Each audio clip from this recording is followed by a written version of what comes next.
Work has been halted at the site of that collapsed apartment high-rise in Surfside, Florida, amid fears that parts of the building still standing could give way. U.S. President Joe Biden is in Surfside tonight, where he has been briefed on the emergency operation.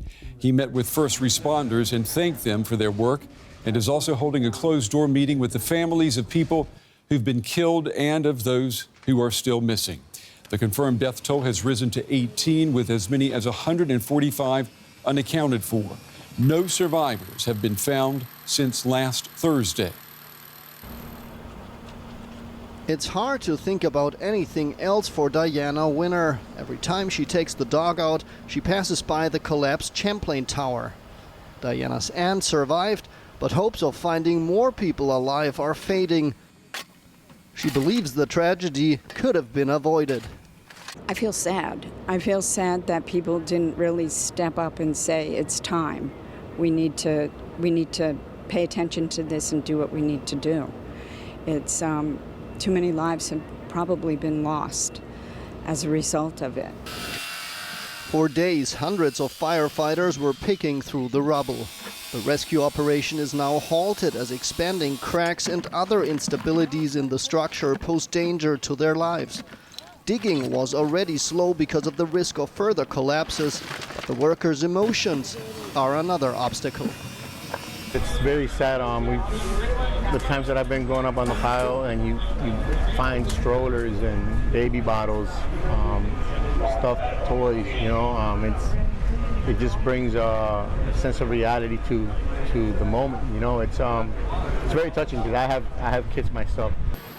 A 2018 inspection warned of structural damages to the building. The focus is now on similar high-rises in the county 40 years and older. Inspectors are now checking 40 other high-rise buildings for damages, a large effort that could still not be enough if the owners don't have enough money to get the necessary works done. In case of the Champlain Towers, the necessary repairs could have cost $100,000 per unit. Daryl Arnold, who lives opposite the Champlain Towers, believes something has to change. He has his own theory on why the building wasn't repaired, despite the findings of structural damage. What happened in this case is the city official inspectors said that there was, nothing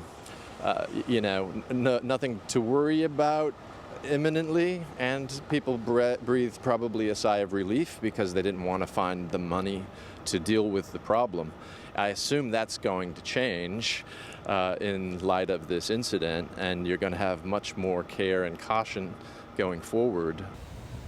Much healing is needed in Surfside, Florida, but for now the beach community is reeling from this historic tragedy. And our Oliver Salad is in Surfside, Florida right now. Good evening to you, Oliver. Can the U.S. president, at this stage, can he offer the families any hope that their missing loved ones will be found alive? It's really a balancing act, Brand. President Biden has been spending the last hours behind closed doors, meeting and talking to the relatives of the victims, the potential victims, of course, of those who are still unaccounted for.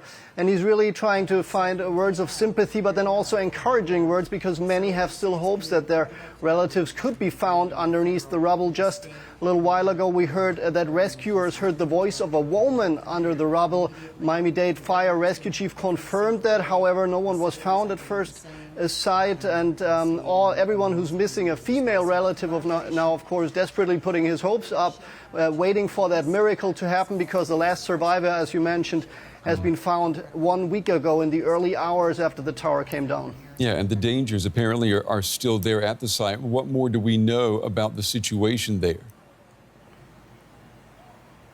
Well, the rescue operation has been paused, essentially, because of the dangers of further parts of the standing construction, the tower that has not come down. that this could collapse as well. So there is a lot of fear, of course, that the rescuers are in danger and that potentially those who might survive underneath the rubble are in even more danger now if more parts of the building comes down.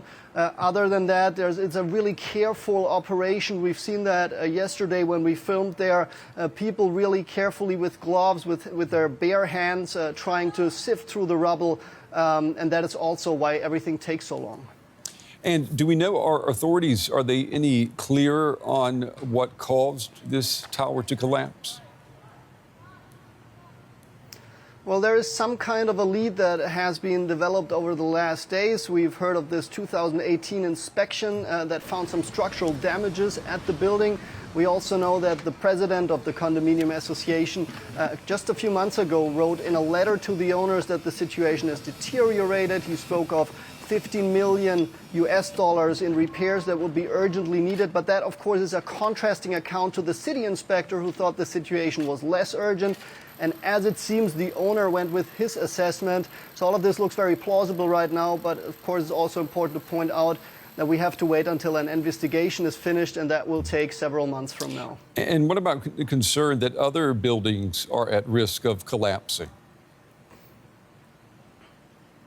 Well, there's, of course, some concern because there are many of these older buildings along the east coast of the United States, and many are being investigated right now, 40 of them only here in this county. The problem, of course, and that we've learned that painfully from the collapse here in Surfside, is that knowing the damages doesn't necessarily mean that they are being fixed, and so the hopes are that some legal action might follow. And I was able to speak to a board member of another condominium building, and she said that it would be useful to force owners to sell their condominiums if they can't afford the necessary repairs. Certainly a tough measure, but perhaps one way to avoid such a situation from happening again. Our very own Oliver Salad in Surfside, Florida tonight. Oliver, thank you.